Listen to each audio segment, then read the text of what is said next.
Welcome to the pool of science. Students, आज हम study करेंगे गेमिटोफाइट्स ऑफ सिलाजिनेला। सिलाजिनेला में दो तरह के गेमिटोफाइट्स पाए जाते हैं, मेल गेमिटोफाइट और फीमेल गेमिटोफाइट।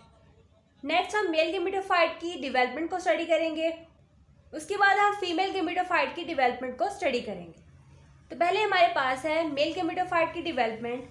तो मेल गेमिटोफाइट की डेवलपमेंट जो है वो माइक्रोस्पोरेंजिया में होती है। जैसे आपको मैंने बताया था कि माइक्रोस्पोरेंजिया में ही माइक्रोस्पोर्स बनते हैं, तो मेल गेमिटोफाइट जो है वो माइक्रोस्पोर से ही बनेगा। माइक्रोस्पोर जो है वो फर्दर डिवाइड होता है दो अनइक्वल सेल्स में, एक स्मॉल सेल बनता है और लार्ज सेल बनता है। स्मॉलर सेल को प्रोथैलियल सेल कहते हैं और लार्जर सेल को एंथ्रीडियल सेल कहते हैं। प्रोथैलियल सेल जो है वो फर्दर डिवाइड नहीं करता और एंथ्रीडियल सेल जो है वो फर्दर डिवाइड करके 12 सेल्स जो है वो बनाता है।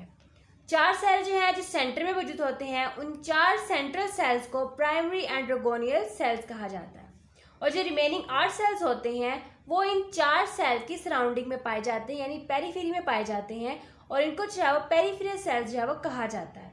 अब माइक्रोस्पोर जो है जब उसके अंदर 12 सेल्स बन चुके हैं तो इस स्टेज में माइक्रोस्पोर माइक्रोस्पोरेंजिया से निकल जाता है, रिलीज हो जाता है और उसके बाद जो आउटर 8 सेल्स हैं वो फर्दर डिवाइड करते हैं और जैकेट बना देते हैं।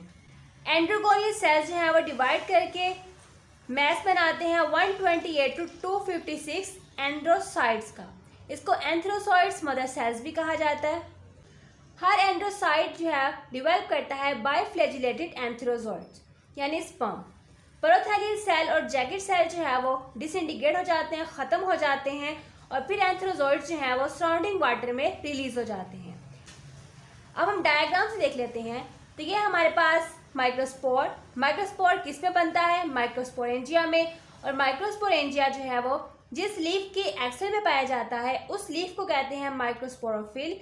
और माइक्रोस्पोरोफिल में अंदर की तरफ जो है एक स्केल लाइक आउटग्रोथ होती है जिसे लिग्यूल कहा जाता है।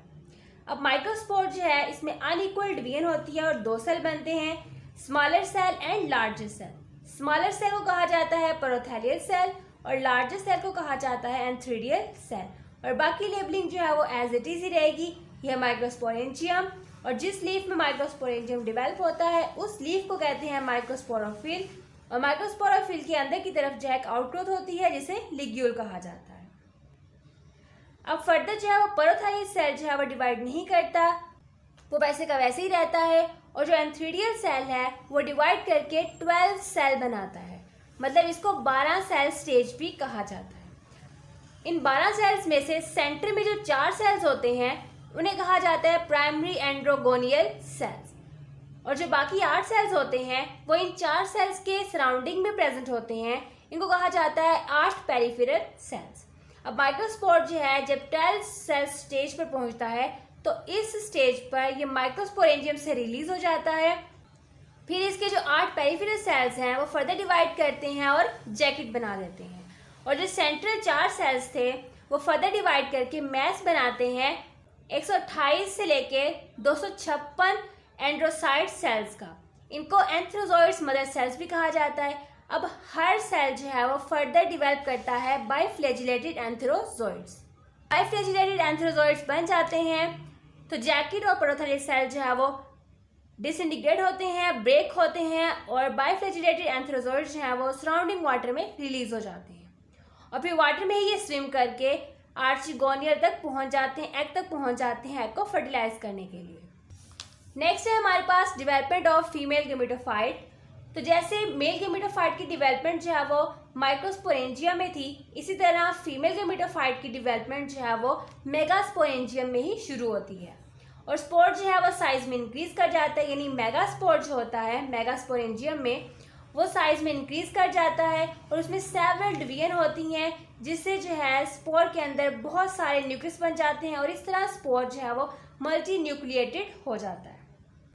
जब स्पोर जो है वो मल्टी न्यूक्लिएटेड बन जाता है तब उसके सेंटर में एक लार्ज वैक्यूल जो है डिवेल्प होता है।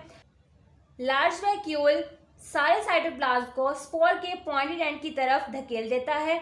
उसके बाद वैक्यूल आहिस्ता आहिस्ता ख़त्म हो जाता है और मेगास्पोर में 2 या 3 लेयर डिवेल्प कर देता है।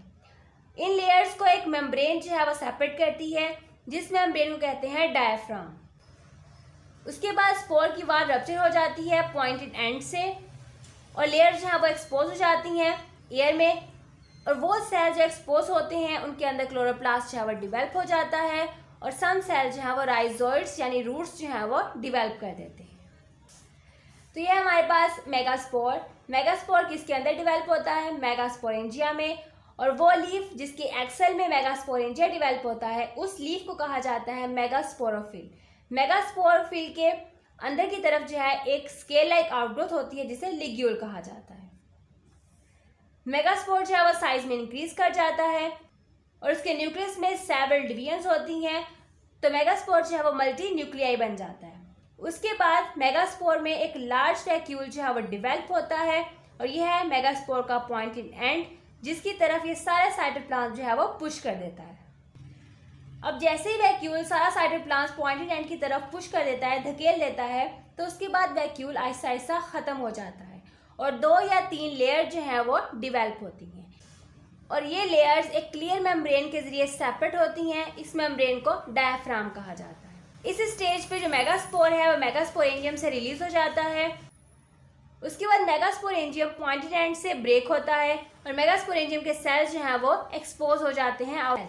वो सेल्स जो एक्सपोज होते हैं एयर में उनमें क्लोरोप्लास्ट जो है वो डिवेल्प हो जाता है और कुछ सेल्स जो हैं वो राइजोइड्स भी डिवेल्प करते हैं। तो ये इंट्रोडक्शन था। ये भी आपको जस्ट ये बताया है कि फीमेल गेमेटोफाइट में चेंजेस जो हैं वो किस तरह होती हैं। अब फर्दर स्टेप्स हम देखेंगे कि इनके अंदर एग जो है वो किस तरह डिवेल्प होता है। तो कुछ स्टेप्स हैं फीमेल गेमेटोफाइट की डिवेलपमेंट के। तो सबसे पहले जो है हमारे पास सेवर सुपरफिशियल सेल्स होते हैं जिनसे फीमेल गेमेटोफाइट की डेवलपमेंट होती है। अब ये सुपरफिशियल सेल ही कहलाते हैं आर्चिगोनियल इनिशियल। अब सेवर का मतलब है कि बहुत सारे सुपरफिशियल सेल्स होते हैं, लेकिन इनमें से कोई एक सेल होता है जो कि फंक्शनल होता है, एक्टिव होता है, जो आगे फर्दर डिवीजन जो है वो कंटिन्यू करता है। आर्चिगोनियल इनिशियल जो है फर्दर डिवाइड करता है, अपर एंड लोअर सेल बनाता है। अपर सेल को कहा जाता है प्राइमरी कवर सेल और लोअर सेल को कहा जाता है सेंट्रल सेल। अब कवर सेल जो है वो फर्दर डिवाइड करके नेक बना देता है और जो सेंट्रल सेल है वो डिवाइड करके फिर से 2 सेल बनाता है, अपर प्राइमरी कैनाल सेल और लोअर प्राइमरी वेंट्रल सेल। अब प्राइमरी वेंट्रल सेल जो है ये डिवाइड करके फिर से 2 सेल बनाता है, लोअर एग और upper ventral canal cell. Primary canal cell directly जो है वो सिंगल नेक कैनाल सेल जो है वो बना देती है। वेंट्रल कैनाल सेल और नेक कैनाल सेल जो है वो डिसइंटीग्रेट हो जाते हैं, ख़त्म हो जाते हैं और ये एक पैसेज बना देते हैं, एक रास्ता बना देते हैं जिस रास्ते के ज़रिए एंथ्रोजोइड जो है वो एंटर करते हैं और एग तक पहुंच जाते हैं और एग को फर्टिलाइज करते हैं। तो ये होगा थ्योरेटिकल। अब हम डायग्राम से देख लेते हैं। तो ये हमारे पास है सुपरफिशियल सेल। तो बहुत सारे सुपरफिशियल सेल्स जो है वो बनते हैं जिनमें से एक जो है वो फंक्शन होता है और इसमें फर्दर डिवीजन जो है वो कंटिन्यू होती है। तो सुपरफिशियल सेल को ही कहा जाता है आर्चिगोनियल इनिशियल। अब इस आर्चिगोनियल इनिशियल में डिवीजन होती है, 2 सेल बनते हैं, अपर एंड लोअर। अपर सेल को कहते हैं प्राइमरी कवर सेल और लोअर सेल को कहते हैं सेंट्रल सेल। अब प्राइमरी कवर सेल जो है ये डायरेक्टली क्या करता है, नेक बना देता है और सेंट्रल सेल जो है ये वैसे ही आपको नजर आ रहा है। अब सेंट्रल सेल क्या करता है, फर्दर इसमें डिवीजन होती है, 2 सेल बनते हैं, अपर एंड लोअर। अपर सेल को कहते हैं प्राइमरी कैनाल सेल और लोअर सेल को कहते हैं प्राइमरी वेंट्रल सेल। अब जो प्राइमरी कैनाल सेल है ये डायरेक्टली क्या करता है, सिंगल नेक कैनाल सेल बना देता है। प्राइमरी वेंट्रल सेल जो है आपको वैसे ही नजर आ रहा है। अब प्राइमरी वेंट्रल सेल जो है फर्दर डिवाइड करता है और 2 सेल बनाता है, अपर एंड लोअर। अपर सेल क्यों कहते हैं वेंट्रल कैनाल सेल और लोअर को कहते हैं एग।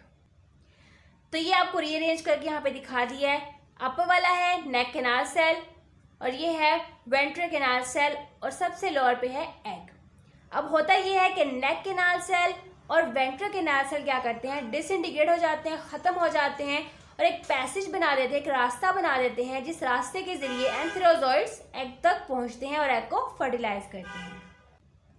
तो इस तरह हो जाती है सिलाजिएला में फर्टिलाइजेशन।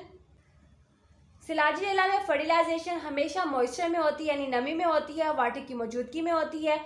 एंथ्रोजोइड्स वाटर में स्विम करते हैं और आर्चिगोनियम में एंटर हो जाते हैं। एंथ्रोजोइड्स एग के साथ फ्यूज करते हैं और जाइगोट बनाते हैं। एग को कहा जाता है oosphere और जाइगोट को कहते हैं oospore। उसके बाद है डेवलपमेंट ऑफ एम्ब्रियो। अब फर्टिलाइजेशन जो है वो हो गई है और जाइगोट बन गया है। अब जाइगोट से फर्दर जो है डेवलपमेंट होगी एम्ब्रियो की। जाइगोट यानी oospore फर्दर डिवाइड करता है और 2 सेल बनाता है। अपर सेल इनलार्ज हो जाता है और उसे कहते हैं सस्पेंसर, और जो लोअर सेल होता है उसे कहा जाता है एम्ब्रियोनिक सेल। एम्ब्रियोनिक सेल जो है वो डिवाइड करके 8 सेल बनाता है जिसे ऑक्टेन कहते हैं। इन 8 सेल्स में से 2 सेल जो होते हैं वो बहुत रैपिडली ग्रो करते हैं और फूड बना देते हैं। फूड जो है ये एम्ब्रियो का एब्जॉर्बिंग ऑर्गन होता है जो एम्ब्रियो को फूड प्रोवाइड करता है। ऑक्टेन के जो बाकी सेल्स होते हैं वो फर्दर डिवाइड करके मैस ऑफ सेल्स बना देते हैं। अब इस मैस के जो सेंटर सेल्स होते हैं वो बाद में एपिकल मेरिस्टम डेवलप करते हैं और जो सराउंडिंग सेल्स होते हैं वो फर्स्ट लीव डेवलप करते हैं। रूट प्राइमोर्डियम फुट और सस्पेंसर के दरमियान से राइज होती हैं। रूट प्राइमोर्डियम यानी वो सेल्स जो कि रूट डेवलप करेंगे और जिनसे फर्दर जो है वो राइजोइड्स बनेगी। रूट प्राइमोर्डियम से बनते हैं राइजोफोर और फर्दर जो ग्रोथ है एम्ब्रियो की वो एपिकल मेरिस्टम से होती है। एपिकल मेरिस्टम जो है ये एम्ब्रियो को पुश आउट करता है गेमेटोफाइटिक टिश्यू से। अब जैसे कि आपको पता है कि ये सारा प्रोसीजर जो है फीमेल गेमेटोफाइट में हुआ है क्योंकि फीमेल गेमेटोफाइट में ही एग मौजूद था। फर्टिलाइजेशन फीमेल गेमेटोफाइट में हुई है। जब एम्ब्रियो में एपिकल मेरिस्टम बन जाता है तो एपिकल मेरिस्टम जो है वो एम्ब्रियो को इंडिपेंडेंट करने की कोशिश करता है और गेमेटोफाइटिक टिश्यू से यानी फीमेल से सेपरेट करने की कोशिश करता है। तो इसीलिए एपिकल मेरिस्टम ने एम्ब्रियो को पुश आउट किया है गेमेटोफाइटिक टिश्यू से। जब एम्ब्रियो जो है वो गेमेटोफाइटिक टिश्यू से सेपरेट हो जाता है तो डेवलप करता है राइजोफोर, यानी जो रूट प्राइमोर्डियम थे उससे फौरन से राइजोफोर बन जाते हैं और राइजोफोर जो है वो डाउनवर्ड ग्रो करते हैं, ज़मीन की तरफ ग्रो करते हैं और डेवलप करते हैं राइजोइड्स जिनको एडवेंटिशियस रूट्स भी कहा जाता है। तो ये है जाइगोट जिसे oospore कहते हैं। जाइगोट में डिवीजन हुई 2 सेल बने, अपर एंड लोअर। अपर सेल जो है वो इनलार्ज इन साइज हो जाता है जिसे सस्पेंसर कहते हैं और लोअर सेल को कहते हैं एम्ब्रियोनिक सेल। एम्ब्रियोनल सेल भी सेम ही नाम है। अब सस्पेंसर जो है वो वैसे का वैसे ही रहेगा और जो एम्ब्रियोनल सेल है वो फर्दर डिवाइड करके 8 सेल बनाता है जिसे ऑक्टेन कहते हैं। ऑक्टेन के जो 2 सेल्स हैं वो एक साइड पे फूड डेवलप करते हैं और जो ऑक्टेन के बाकी सेल्स हैं वो मैस ऑफ सेल्स डेवलप करते हैं। अब इस मैस ऑफ सेल्स की जो सेंट्रल मैस ऑफ सेल्स हैं वो डेवलप करते हैं एपिकल मेरिस्टम और जो सराउंडिंग में सेल्स हैं वो डेवलप करते हैं फर्स्ट लीव्स। और जो राइजोफोर है वो सस्पेंसर और फुट के दरमियान से अराइज होते हैं। राइजोफोर से फर्दर राइज होती हैं राइजोइड्स यानी एडवेंटिशियस रूट्स।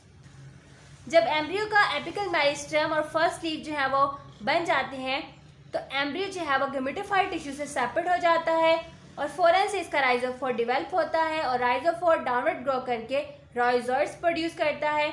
तो इस तरह एम्ब्रियो जो है वो इंडिपेंडेंट हो जाता है और फर्दर डेवलपमेंट इसकी होती है एपिकल मेरिस्टम से।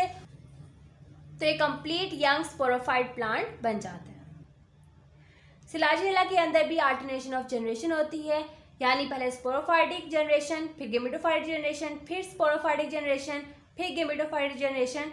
तो स्पोरोफाइट एंड गेमेटोफाइट जनरेशन जो है वो अल्टरनेट होती रहती हैं इसके साइकिल में। तो इस वजह से सिलाजिनेला में अल्टरनेशन ऑफ जनरेशन पाई जाती है। तो ये था हमारा आज का लेसन।